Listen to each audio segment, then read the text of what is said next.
Good morning everyone. I am T. Dube. The title that you see on the screen, Objective English Easy to Hearts Part-1, is the name of my newly published books. It is in two parts, Part 1 and Part 2. In these books, I have written some research techniques that you can see here at the bottom, and many more surefire shortcut tricks are given in this Part 1 and Part 2. With the help of these techniques and surefire shortcut tricks that I have written in these books, you can solve most of the questions that are asked in English question papers, both at school level and in the competitive examinations.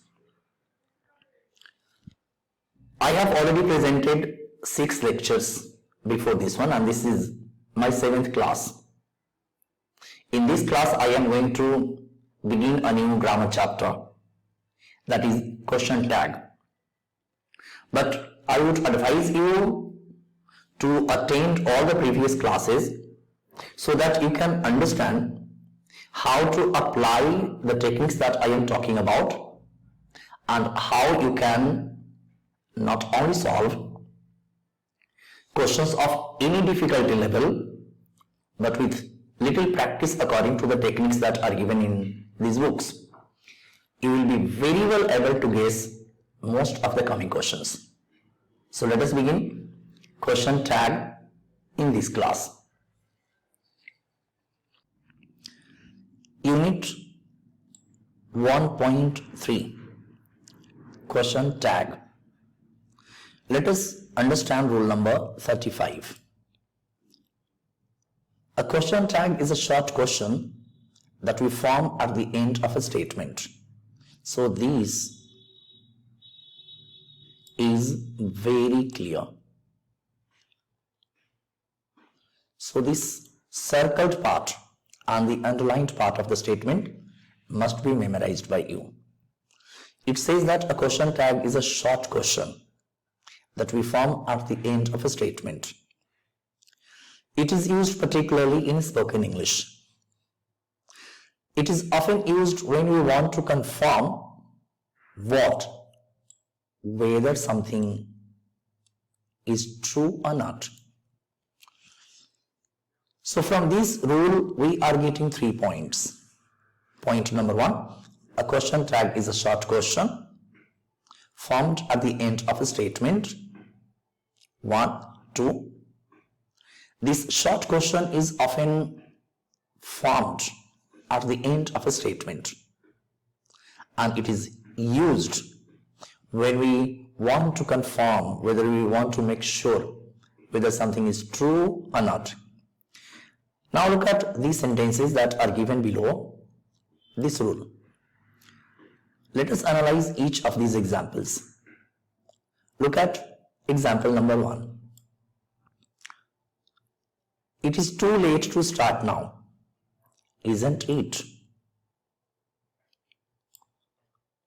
You work in the sales department, don't you? They put you in a difficult situation, didn't they? They were not aware of the danger, were they? There is no easy solution to the problem, is there? And I am confident this time, aren't I? So each of these parts that I have put in circle is a question tag. It is a short question and formed at the end of a statement. As the rule says that these questions, these short questions that are formed at the end of a statement, are often used to confirm whether something is true or not. So hope your concept of a question tag is clear now. Now What are the rules of forming question tags? Let us understand under rule number 36. Now, let us read each and every part of this rule. Question tags are formed in different ways. What are these different ways? Number 1. A question tag is formed with the auxiliary or modal verb from the statement and the appropriate subject. This point needs to be kept in mind.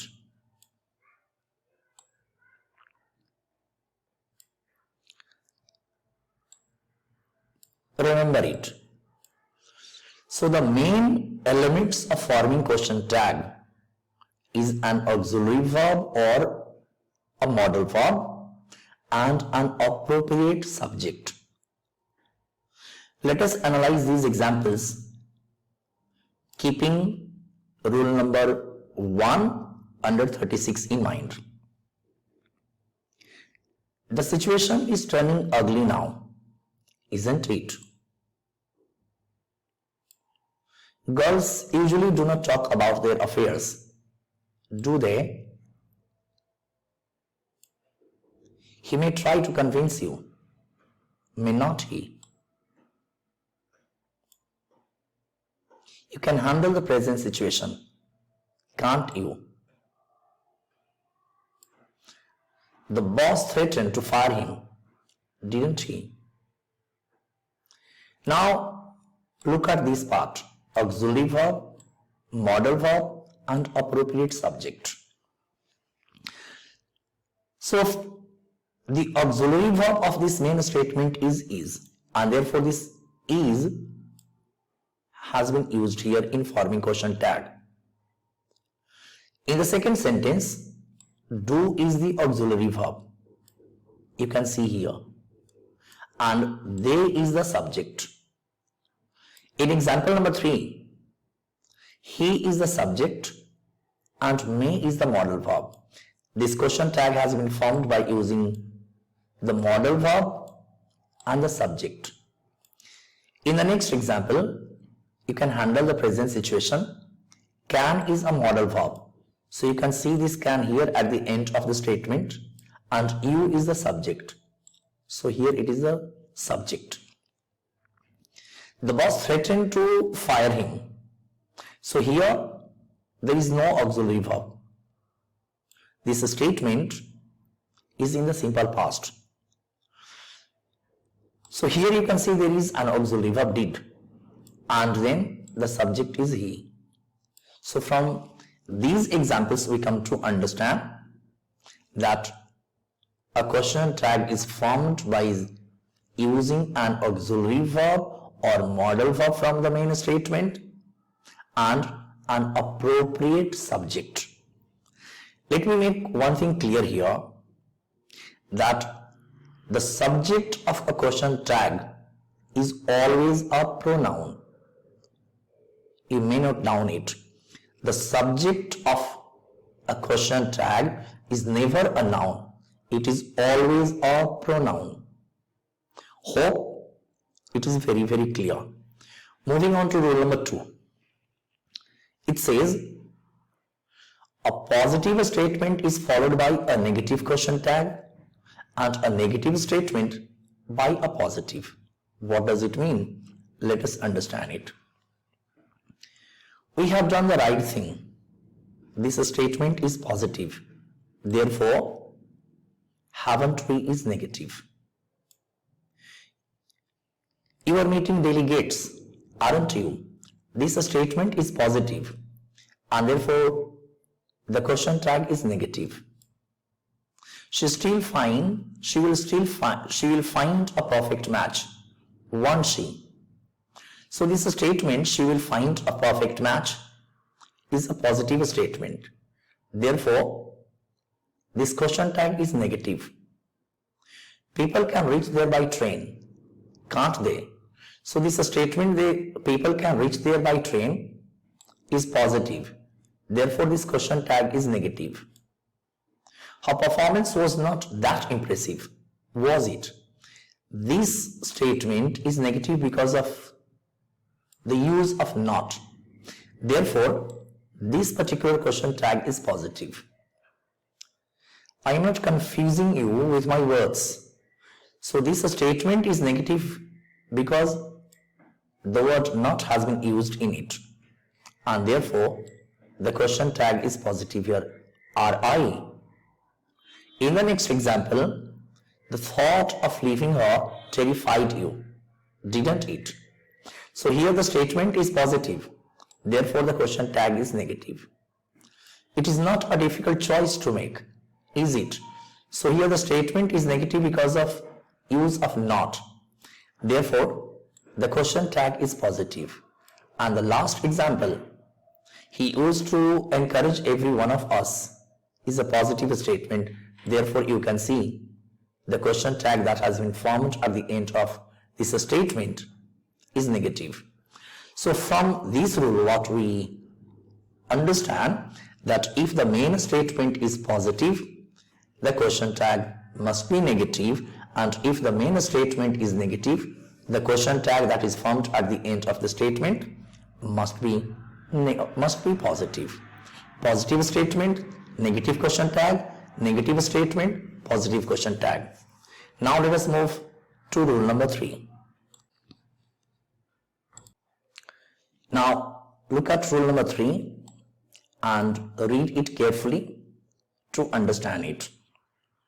It's not very difficult to understand. When the verb in the main sentence is in the simple present or simple past, the question tag is formed by using do, does or did. Let us understand this with the help of these examples. All children do not show equal intelligence, do they? So this statement is in the negative, and you can see auxiliary verb do has been used over here. Isha studies people's faces. This studies is in the simple present tense. Therefore, the question tag has been formed by using doesn't she, because the subject is in the singular. Josh had an accident last week. Here had is in the simple past tense. Therefore, this question tag has been formed by using didn't plus subject. This plan offers real help to the needy. So here offers is in the simple present tense. Therefore, the question tag has been formed by using doesn't plus it. All do not follow the path of truth, do they? So the question tag has been formed by using do, because this statement is in the simple present tense. Her pet follows her everywhere, doesn't it? So here this verb follows is in the simple present tense. Therefore, the question tag has been formed by using does. So what we understand from this rule is that when the main statement is in the simple present or simple past tense, the question tag is formed by using the auxiliary verb do, does, or did according to the subject. Now let us move to rule number 4. Look at rule number 4 now. When the statement contains a word with a negative meaning, the question tag needs to be positive. What does it mean? It means this. Let us understand with the help of the examples. Not everybody will agree with you, will they? So this sentence contains a negative word, not. Therefore, this question tag is positive. Look at the second sentence. It is not raining outside anymore, is it? So again, this statement is containing a negative word. Therefore, this question tag is positive, is it? Kids are not disturbing you, are they? Again, this statement is containing a word of negative meaning, that is not. Therefore, this question tag is positive. People seldom get time to enjoy, do they? So here, the word not has not been used, but you are getting a negative word which is seldom, and therefore the question tag is positive. In the next example, Wars never solve anything, do they? So here the sentence is negative because of the use of never. Therefore, the question tag is positive. She is rarely seen in public nowadays. Is she? So this statement is negative because the word rarely has been used, and therefore the question tag is positive. And in the last example, nobody knew what to do next. So here did they is positive because the statement is beginning with the negative pronoun nobody. So from this rule, what we come to understand is that when the statement contains a word with a negative meaning, the question tag needs to be positive. Now moving on to the next rule. Look at rule number 5. It is one of the most important rules of question tag. If the main sentence is a positive imperative sentence, the question tag can be either positive or negative. What does it mean? It means if an imperative sentence is positive, the following question tag can be either negative or positive. For example, look at these examples. Avoid getting into an argument. Will you? So if somebody writes here, won't you, it will also be correct. Save some water for me also. Will you? Correct? It can be won't you. Put aside enmity. Will you? This is positive, and if you make won't you, that will also be correct. Leave me alone for a moment. Won't you? If you write will you, that will also be correct. Keep out of my way. Won't you? So if you write will you, that will also be correct. Try to solve this puzzle yourself. Won't you? Or will you? Now look at rule number 6. It says, if the imperative sentence is negative, the question tag is positive. So in the previous rule we have studied that if the imperative sentence is positive, then the following question tag can be either positive or negative. But from this rule we understand that if the imperative sentence is negative, then the question tag is positive. For example, let us consider this. Don't insult the poor. Will you? Positive. Don't make fun of others. Will you? Positive question tag. Don't create a scene here. Will you? Positive question tag. Never be seen loitering in the street. Will you? Positive question tag. Not ever do drama here. Will you? So from this rule we can understand that if the imperative sentences are negative, then the tag formed at the end of the statement will be positive. Let us move on to rule number 7. The question tag of a sentence beginning with there is or there are ends with there itself. What does it mean? Let us understand it. There is a gift shop. There is a gift shop around the corner, isn't there? There are only a few artists, aren't there? There was a French tourist, wasn't there? There were 5 kidnappers, weren't there? So, from the question tags that have been formed at the end of each of these statements, make it clear that if the main statement begins with there, then the question tag will also end with there itself. Hope it's very clear. Moving on to rule number 7. Rule number 8. If there is a modal verb, in the main part of the statement, the question tag is formed by using the same modal verb So if the main statement contains a modal verb, the question tag is formed by using the same modal verb. So I don't think it difficult for you to understand. Let us analyze these examples. We should not go against tradition, should we? So here modal verb should has been used in the main statement and the same modal verb has been used in forming the question tag. Jatin can crack this puzzle, can't he? So the main sentence contains the modal verb can. The same modal verb has been used here in forming the question tag. We must leave for meeting now, mustn't we? So this statement contains the modal verb must and the same modal verb has been used here. Lalita may come here anytime soon. So here this statement is containing the modal verb may and the same modal verb has been used to form the question tag at the end of the statement. They ought to apologize, oughtn't they?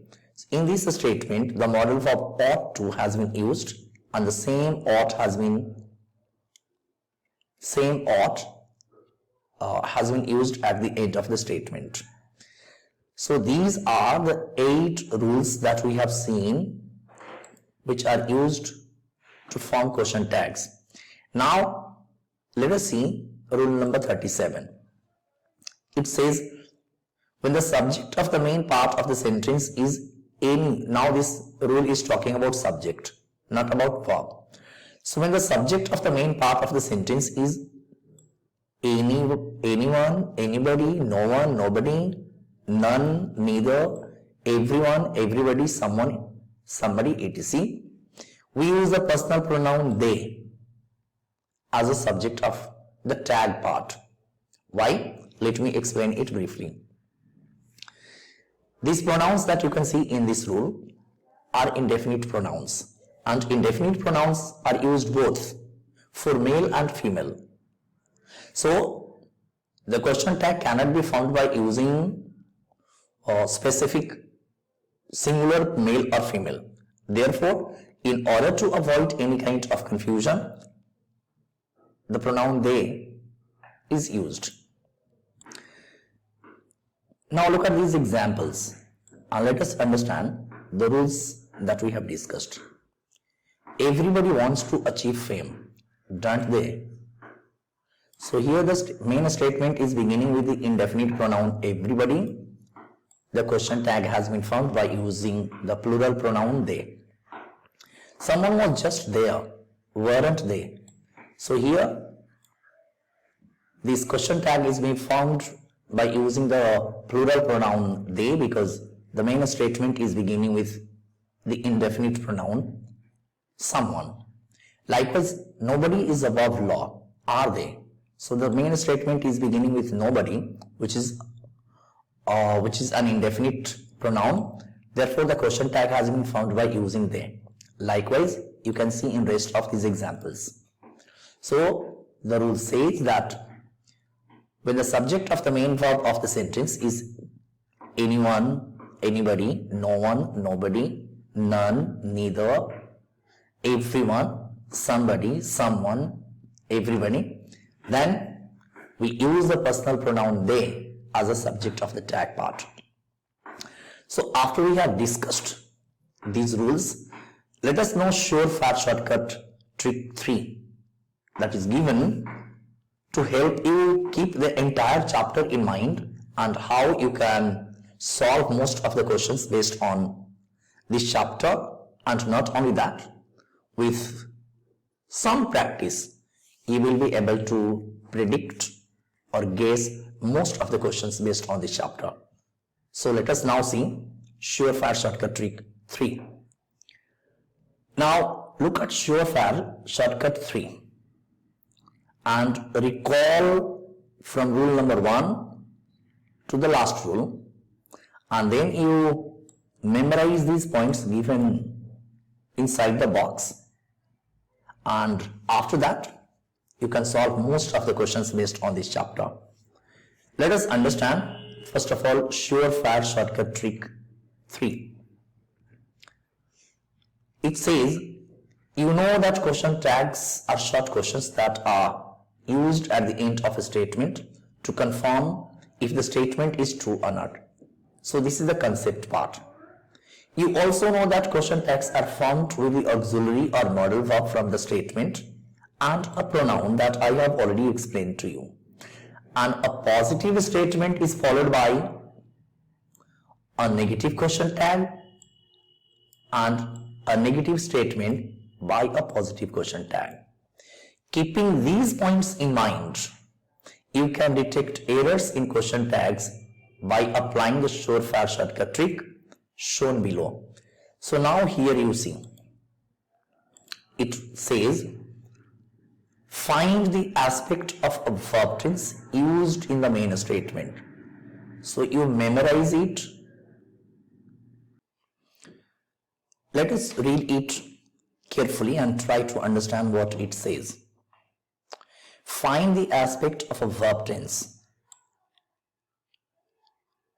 I have discussed the verb tense aspects in my tense classes. Please study that carefully. So find the aspect of a verb tense used in the main statement and check whether the statement is positive or negative. So whenever you see any question based on question tag, you have to do two things. Number one, you have to find out the verb aspect.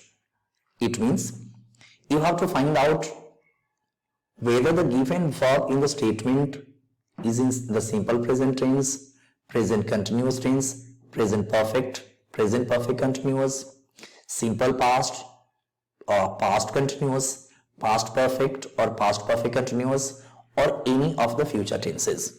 These are verb aspects.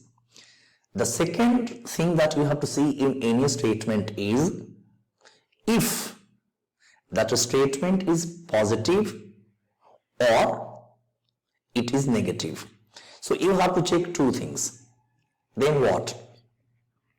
Find if the question tag is in agreement with the main statement or not.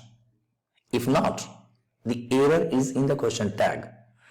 Then the third step that you have to take is to look at or consider the question tag that is formed at the end of the statement. After that, you have to see if the question tag that is formed at the end of the statement is in agreement with the verb aspect and the positive negative feature of grammar or not. If you can manage to see these three things, you can solve any question and predict most of the questions, because any question based on question tag will be given only on these grammatical features. And if you start understanding that these are the grammatical features on which any question framer will frame questions, then you will start guessing the questions. You will start predicting the questions. Now, in the next class, I am showing you how you can solve all the questions, if not all, most of the questions based on this chapter with the help of rules and surefire shortcut trick number 3, and how you can know the coming questions. So let us move to the next class.